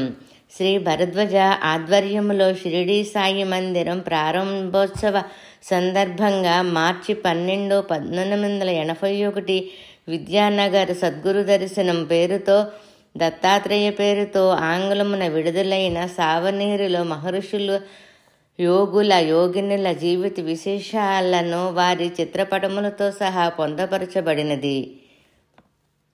పొందపరచబడినవి. సద్గురు జ్యోతి 1, 2 భాగాలు. 1982 ఆగస్టు 4 శ్రావణ పూర్ణిమ ఒంగోలు నందలి ద్వారకామాయి సత్సంగ మందిర ప్రారంభోత్సవము మరియు షిరిడీ సాయి ప్రధాన మందిరము శంకుస్థాపన మహోత్సవ సందర్భంగా షిరిడీ సాయి కల్చరల్ మిషన్ లాయిరిపేట ఒంగోలు వారు ఆచార్య భరద్వాజ గారి మార్గదర్శకత్వములో సద్గురు జ్యోతి ప్రథమ భాగం వెలువరించారు. ఇది మాస్టర్ గారు వివిధ భక్తుల సాయితత్వంపై ప్రచురించిన వ్యాసముల సంచిక. 2వ భాగం 1990లో వెలువడింది. మరో నందదీపం. వివిధ ప్రాంతాలలోని వ్యక్తుల, భక్తుల అభిప్రాయ వ్యాసాల్ని సేకరించి కావలి నందాదీప్ సాయి సమాజ్ వారు ప్రచురించిన శ్రీ మాస్టర్ గారి 51వ జన్మదిన అభినందన సంచిక. ఆచార్య భరద్వాజ గారి వ్యక్తిత్వం, వారి సమాజానికి చేసిన సేవ, సాయి ధర్మ ప్రచారాన్ని గూర్చిన విశేషాలు, భక్తుల అనుభూతులు కళ్లకు కట్టినట్లు తీర్చిదిద్దిన ఏకైక సంచిక. ఇవి కాక భరద్వాజ గారి అముద్రిత గ్రంథాల్లో ముఖ్యంగా సాధనా రహస్యాలు, హోమియో వైద్య విధానం, నర్మన్ ఆన్ ది మౌంట్, క్రీస్తు చెప్పిన కొండ మీద ప్రసంగం, ఫ్రీడమ్ మూమెంట్, బుద్ధ ధ్యాన దర్శనం, తాజుద్దీన్ బాబా ఆంగ్లం ఉన్నాయి. ఇతరులచే వీరు రచింపచేసినవి: వేదమా, ఆధునిక విజ్ఞానమా, రచన ఎక్కిరాల విక్రమాదిత్య. శ్రీ అవధూత చివటం అమ్మ, రచన శ్రీమతి శారదా వివేక్. శ్రీ గురు సిద్ధరూఢ చరిత్ర, రచన శ్రీమతి శారదా వివేక్. శ్రీ దూనీవాలా దాదా చరిత్ర, రచన పెసల సుబ్బరామయ్య.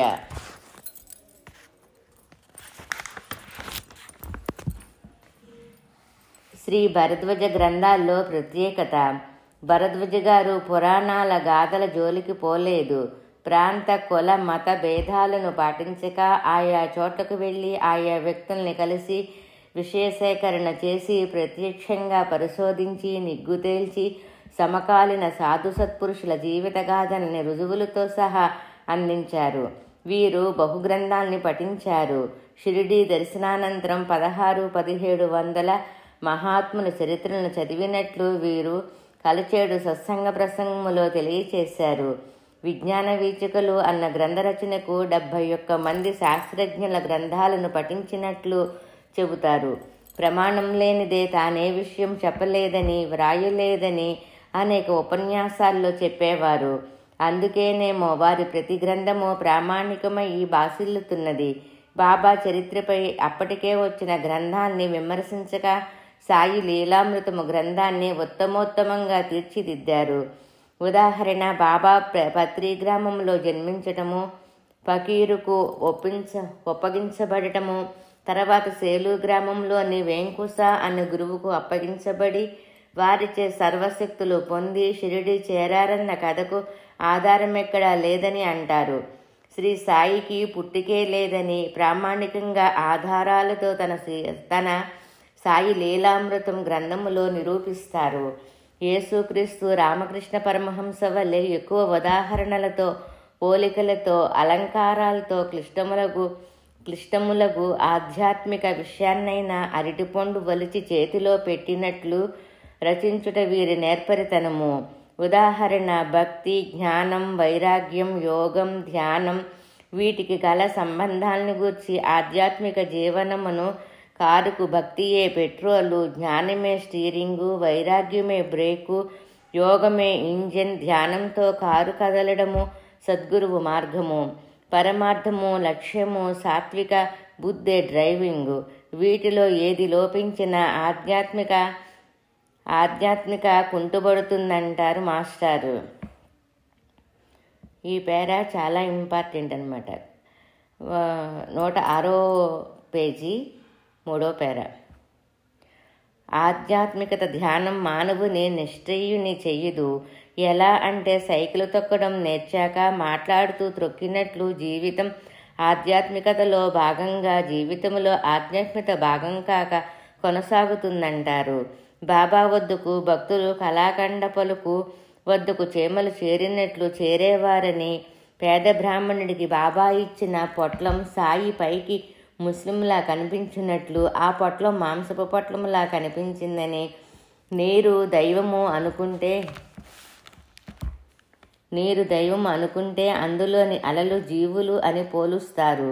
సాయి వేషాధరణ గూర్చి: చిరిగిన కఫ్నీయే చీనాంబరము, తల చుట్టూ రుమాలే రత్న కిరీటం, మసీదు ముంగిటనున్న రాయియే సింహాసనం, శిథిలమైన మసీదే రాజసౌధం, చేతునున్న సట్కాయే రాజదండం, దునిలో గల విభూతియే ధనాగారం అని చక్కని రూపకాలంకారముతో వర్ణిస్తారు.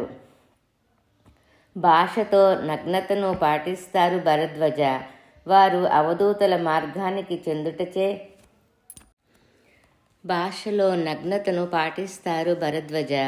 వారు అవధూతల మార్గానికి చెందుటచే అవధూతలు ఉన్మత్త భాషలో మార్మిక హిడెన్ సందేశాలిచ్చేవారు.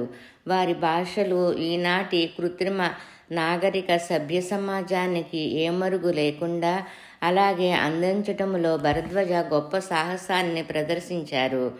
ఉదాహరణ, సాయి లీలామృతములో తనను దర్శించిన గుజారీ మహారాజు గారిని, బాబా లంజా కొడుక, నా రక్తమాంసాలు పీల్చుకు తినటానికి వచ్చావట్రా అని అక్కలకోట స్వామి చరిత్రలో 2-3 సమాధానాలిచ్చి మళ్ళీ అడిగితే చెప్పు తీసుకొడతా అని, వెంకయ్యస్వామి చరిత్రలో ఒక భక్తుడు స్వామిని కులమత వివరాలు గురించి అడగ్గా స్వామి అందరూ ముండలు రండలై ఉన్నారు అన్న వాక్యాలు భరద్వాజ గారి రచనా ధైర్యాన్ని, వాస్తవ దృష్టిని తెలియచేస్తాయి. అవధూతల నోటి మాటలు ఆశీస్సులే అని తెలియచేస్తారు. ఏ కోణం నుండి చూసినా ఈ విశాల విశ్వములో నాస్తికవాదానికి వెంట్రుక వాసి తావులేదు. అంతటా దైవమనే చైతన్యమే నిండియున్నది. నాస్తిక మత్తు మందులోంచి మేల్కొనండి, లేకపోతే గుట్టుగా నిద్రపోండి. పిచ్చిగా నాస్తిక పలకరింతలు చెయ్యకండి అని విజ్ఞాన వీచకులు గ్రంథములో అనడంలో రచయితగా వారి నిర్మోహమాటం, వాస్తవికత తెలుస్తున్నది. నిర్వచన సామర్థ్యం. కొన్ని పదాలకు చక్కని నిర్వచనాలిస్తారు. సైతాను అంటే తాను వేరు, సృష్టి వేరు అన్న భావన. జీవితం ఉన్నదానితో అసంతృప్తి, లేని దేనికోసమో తపన. నమస్కారము. 2 చేతులు జోడించినప్పుడు ఇహము పరము ఉన్నదంతా భగవంతుడొక్కడే అని గుర్తు చేసుకోవటం. అహింస. మనకు హాని చేసేదాన్ని మంచి చెడ్డలు ఎరగని పిల్లవాడిలా తలచాలి. అదే అహింస అంటే. పశువు పాశములచే బంధించబడినది. పంచాక్షరి మంత్రం అంటే ఇది ఏమిటి అని. ఈ నిర్వచనాలు ఉత్పత్తి పరంగా నిలిచినా నిలవకపోయినా సాధకునికి ఆధ్యాత్మికత శిక్షణనిస్తాయి. అదే వాటి ప్రయోజనం. వీరి రచనల్లో అన్నిటికన్నా కామన్ సెన్స్ ఉండేది. సాయి కూర్చున్న తీరు గూర్చి చాలామంది చాలా విధాలుగా వ్యాఖ్యానించారు. దీన్ని గూర్చి భరద్వాజ గారు దేహం ధరించాక ఎలాగో ఒకలాగా కూర్చోవాలి కదా, ఇలా కూర్చున్నా ఈ ప్రశ్నే వస్తుంది, ఎలా కూర్చున్నా ఈ ప్రశ్నే వస్తుంది కదా. ఆయన చెప్పదలిచింది లీలల్లో, మాటల్లో, ఆచరణలో బోధించారు కదా. ఒక్కొక్కరు ఒక్కో విధంగా చెప్పారు. ఎన్ని విధాలు వివరించుకున్నా అవన్నీ మన భావాలే కదా అంటారు.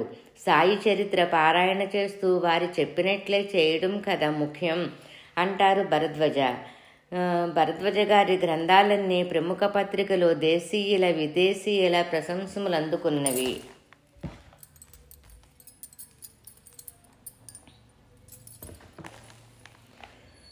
ప్రముఖుల ప్రశంసలు. అంతటా ఉన్న ఒకే శక్తి ఈ సృష్టిగా ఎందుకు రూపొందింది? ప్రకృతి సూత్రం ఏమిటి? వస్తుజాలాలు ఎలా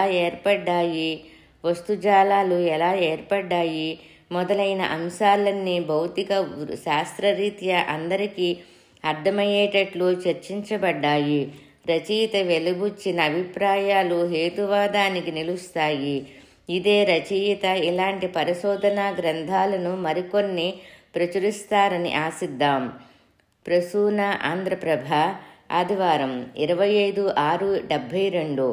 ప్రాచీన గ్రంథాల మీద ఇతర గ్రంథాల మీద ఆధారపడక స్వయంగా తీవ్ర పరిశీలన సల్పి ఒక నిర్ణయానికి వచ్చి ఏది నిజం పుస్తకాన్ని ప్రకటించారు.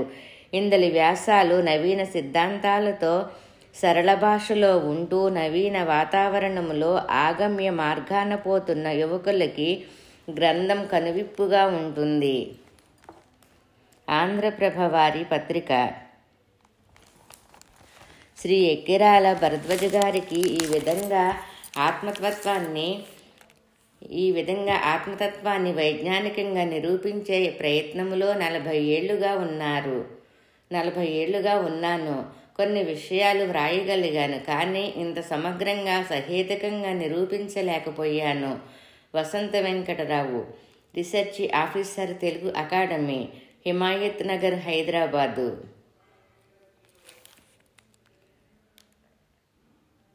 డియర్ శ్రీ భరద్వజ, మీరు చేస్తున్న కృషి యావత్ ప్రపంచానికే వెలలేని కానుక. మీ సాయి లీలామృతం ఎంతో అద్భుతమైనది. ఒక నాటికీ గ్రంథం తప్పక కోటానుకోట్ల చేతుల్లో ఉండి తీరుతుంది. డియర్ భరద్వజ, మీరు చేస్తున్న కృషి యావత్ ప్రపంచానికే వెలలేని కానుక. మీ సాయి లీలామృతం ఎంతో అద్భుతమైనది. ఒక నాటికి అంటే ఒక రోజుకి ఈ గ్రంథం తప్పక కోటానుకోట్ల చేతుల్లో ఉండి తీరుతుంది. మీ గ్రంథాలన్నీ ఇంతే. Paul Repsa, Seattle, America, August 1981. ఆర్య, మా సంస్థ the supreme master Akkalkot Maharaj గ్రంథాన్ని స్వీడిష్ భాషలోనికి తర్జుమా చేసి ప్రచురించాలని ఆసక్తిగా ఉన్నది అని రాస్తారనమాట అమెరికా నుంచి. యు గోలెన్, మోటలా, స్వీడన్, 25/4/1984. ప్రియ భరద్వజ గారికి నమస్కారములు. మీరు వ్రాసిన సాయిబాబాది మాస్టర్ చదివి పరవశించాను. ఈ మహామహిమాత్మికుడైన సద్గురును గూర్చి లభించే గ్రంథాలన్నింటిలో మీ గ్రంథము ఉత్తమమైనదిగా అమెరికా అంతటా గుర్తించబడుతున్నది. శ్రీ అకలకోట స్వామిని గూర్చిన మీ రచన కూడా సాటి లేనిదే. మీ William Bailey, Las Vegas, America, 8/4/1983. Professor doctor Satyapal Rupela, Delhi. వీరు రచించిన Shirdi Sai Baba the universal master గ్రంథం బిలోగ్రఫీలో భరద్వజ గారి గ్రంథాన్ని గుర్తించారు. రూపేలా గారు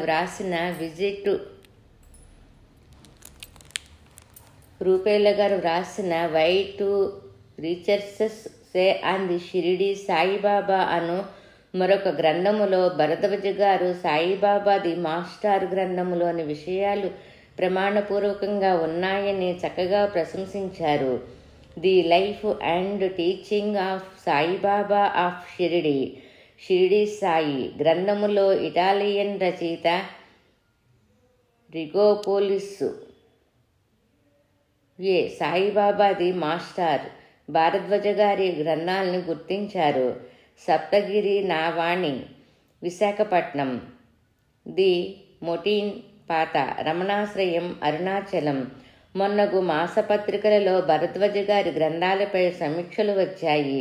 శ్రీ సాంబమూర్తి గారు, చిక్కడపల్లి, హైదరాబాదు మాస్టర్ గారి గ్రంథాల గురించి చెబుతూ వారిని శ్రీ సాంబమూర్తి గారు, చిక్కడపల్లి, హైదరాబాదు మాస్టర్ గారి గ్రంథాల గురించి చెబుతూ వారివి యూనివర్సిటీ లెవెల్ అయితే మావి స్కూలు లెవెల్ అన్నారు. 18/4/1986 6:30 సాయంత్రం ఆకాశవాణి రేడియో కేంద్రం కడప ద్వారా శ్రీ ఎక్కిరాల భరద్వాజ గూర్చి గ్రంథ రచయితచే ప్రసంగం ప్రసారం చేయబడింది. వీరి గ్రంథాలు రాష్ట్రమంతటా మాత్రమే కాక గుజరాత్, పంజాబ్, ఉత్తరప్రదేశ్, మధ్యప్రదేశ్, ఢిల్లీ, తమిళనాడు, కర్ణాటక మొన్నగు ఇతర రాష్ట్రాలకు మరియు America, Sweden, France, London, New Zealand మొన్నగు విదేశాలకు వెళుతున్నాయి. మహాత్ములు ముద్దుబిడ్డడు 5వ అధ్యాయము సంపూర్ణం. ఈ అధ్యాయములో ఇంగ్లీష్లో లెటర్స్, ఉపన్యాసాలు ఉన్నాయి. అక్కడక్కడ కొన్ని చదవకుండా వదిలేశాను. కొన్ని చదివిన వాటిల్లో చిన్న చిన్న తప్పులున్నాయి. సరిదిద్దుకొని క్షమించగలరు తప్పులుంటే.